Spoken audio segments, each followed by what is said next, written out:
एक और छोटी सी बात मैं आपको जाते जाते बता दूं कि आपने ये चीज़ सुनी होगी कि इसको डायरेक्ट ना पढ़ना, आप गुमराह हो जाओगे। मैं एक छोटी सी बात रखता हूं कि अगर हम मुसलमान इस कुरान पाक को डायरेक्ट पढ़ने से गुमराह हो जाते हैं तो गैर मुस्लिम इसको डायरेक्ट पढ़ने से मुसलमान क्यों हो जाते हैं। फिर कहते हैं यार उस बुज़ुर्ग से नहीं पूछना, फ़लाने फ़िरके के बुज़ुर्ग से नहीं पूछना। तो मैं एक सवाल है, एक कादियानी बच्चा अगर सारी ज़िंदगी अपने ही उलमा से दीन सीखता रहेगा, उसके उलमा भी उसको यही कहते हैं ना कि तुम उधर जाओगे इधर जाओगे तो गुमराह हो जाओगे, तो दीन हमसे सीखो। अगर वो अपने उलमा से दीन सीखता रहेगा एक कादियानी बच्चा, तो क्या वो सारी ज़िंदगी ख़त्म नबूवत तक पहुंच सकता है। अस्सलाम वालेकुम। ऐसी कोई भी चीज़ जो आपको फ़िज़िकली और मेंटली स्ट्रॉन्ग करती है, चाहे वो फ़िज़िकली एक्सरसाइज के हवाले से हो, मेंटली अच्छे मैसेज के हवाले से हो जिससे आपकी तबीयत खुश होती है, आप फिज़िकली स्ट्रॉन्ग होते हो, मेंटली स्ट्रॉन्ग होते हो, वो मैसेज मेरा फ़र्ज़ बनता है आपको देना। एक छोटा सा मैसेज आप देना चाहूँगा जो कि हमारे मुसलमानों में वो अमल सबसे ज़्यादा किया जाने वाला है, लेकिन बग़ैर समझ के। ये कुरान पाक की किताब है, इसको पूरी दुनिया में ये वाहिद ऐसी किताब है जिसको पूरी दुनिया में सबसे ज़्यादा पढ़ा जाता है, लेकिन अनफॉर्चुनेटली बड़े अफसोस के साथ कहना पड़ रहा है कि सबसे ज़्यादा पढ़ा तो जाता है लेकिन बग़ैर समझ के।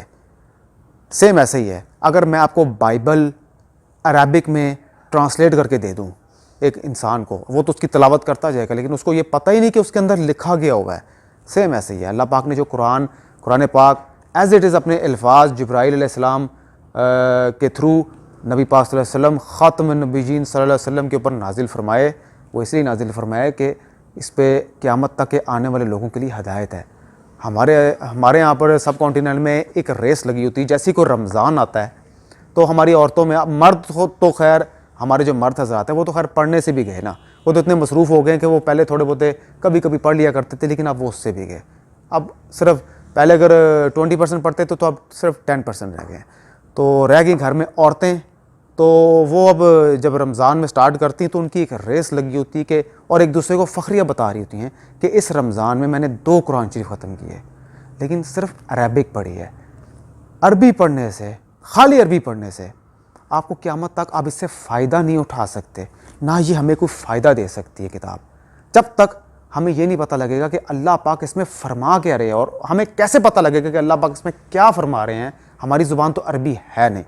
तो जो ट्रांसलेट आला हज़रत ने किया हुआ है, मौलाना मदूदी ने किया हुआ है, इस डॉक्टर इसरार अहमद रहमतुल्लाह ने किया हुआ है, और इमाम शाफ़ी रहमतुल्लाह ने किया हुआ है, बहुत से इमामों ने इसका ट्रांसलेशन भी की हुई है। लेकिन हमारे यहाँ पर सबसे ज़्यादा जो चलती है वो आला हज़रत की चलती है, अहमद रज़ा ख़ान बरेलवी रहमतुल्लाह अलैह। वो तर्जुमा उन्होंने अपने लिए नहीं किया था, वो तर्जुमा उन्होंने हमारे लिए किया था, आने वाली नस्लों के लिए किया था। उनको तो अरबी आती थी ना, लेकिन हम अगर इसको अरबी से ही पढ़ते जाएंगे सारी ज़िंदगी तो हम इससे कभी फ़ायदा नहीं उठा सकते। हमें पता ही नहीं अंदर लिखा गया। ऐसे ही जैसे कि आप कोई फ्रेंच किताब पढ़ रहे हैं, कोई इटालियन किताब पढ़ रहे हैं, सेम ऐसे जैसे कोई आप कोई अरबी किताब पढ़ रहे हैं। असल में मेन मकसद है इसके तर्जुमे को पढ़ना, फिर उसमें अमल करना। ये एक ऐसी किताब है कि इसको कोई भी पढ़ कर, इस पर अमल कर कर जन्नत में जाने वाला बन सकता है, गुनाहों से बचने वाला बन सकता है, अपने आने वाली नस्लों को संवार सकता है, लोगों को बुराइयों से रोक सकता है, लोगों को नेकी के बारे में बता सकता है। ये एक ऐसी पाक कलाम किताब है। अभी मैंने एक टिकटॉक में अपनी वीडियो शेयर की है, उस पर सिर्फ मैंने ये ऐसे खोल के दिखाया कि देखें इसमें तर्जमा अल्लाह पाक ने जो है ना, ये अरबी लिखी हुई है और ये तर्जमा हम पढ़ेंगे तो हमें फ़ायदा होगा। लेकिन हज़ारों लोगों ने, वो इस टाइम लाखों लोगों ने वो वीडियो देख ली है, उस पर बहुत से लोगों ने अप्रिशिएट किया, लेकिन कुछ ऐसे नेगेटिव सोच के लोग होते हैं, उन्होंने सिर्फ मेरी बात नोट नहीं की कि मैं क्या कह रहा हूँ, मैं मैसेज क्या दे रहा हूँ। उन्होंने इस चीज़ को नोट किया कि यार आपने कुरान कैसे पकड़ा हुआ है, आपको तमीज़ नहीं है। ठीक है, अगर किसी की दिल अफजारी हुई तो मैं उससे माफ़ी मांगता हूँ। देखिए, अगर कैमरा सामने तो मैंने कुरान इसी तरह पकड़ के दिखाना है ना आपने, और अगर कैमरा सामने तो मैंने इस तरह खोलना है और उसको इस तरीके से दिखाना है मैंने आपको, क्योंकि कैमरा सामने है। अगर आपको फिर भी बुरा लगा है मेरी टिकटॉक की वीडियो से और लाखों लोगों ने वो वीडियो देख ली है तो मैं उसमें माज़रत करता हूँ। मेन मकसद है मेरा मैसेज पहुँचाना। एक जाते जाते एक और मैं चीज़ आपको बताता चलूँ कि मैंने बचपन से ये चीज़ सुनी कि यार इसको बग़ैर उस्ताद के नहीं पढ़ना। यानी कि अगर आला हज़रत ने अगर तर्जमा इसका अरबी का तो तर्जमा उर्दू में किया है तो वो मेरे लिए किया है ना। अगर मैं सारी ज़िंदगी फिर उस्ताद ढूंढता फिरूँ, उस्ताद फिर मैं कौन से फ़िरके का ढूंढूँ? चारों फ़िक में से मैं कौन सा उस्ताद ढूंढूँ? अगर मैं इस फ़िक के पास जाता हूँ, वो कहते हैं ये तुम गुमराह हो जाओगे।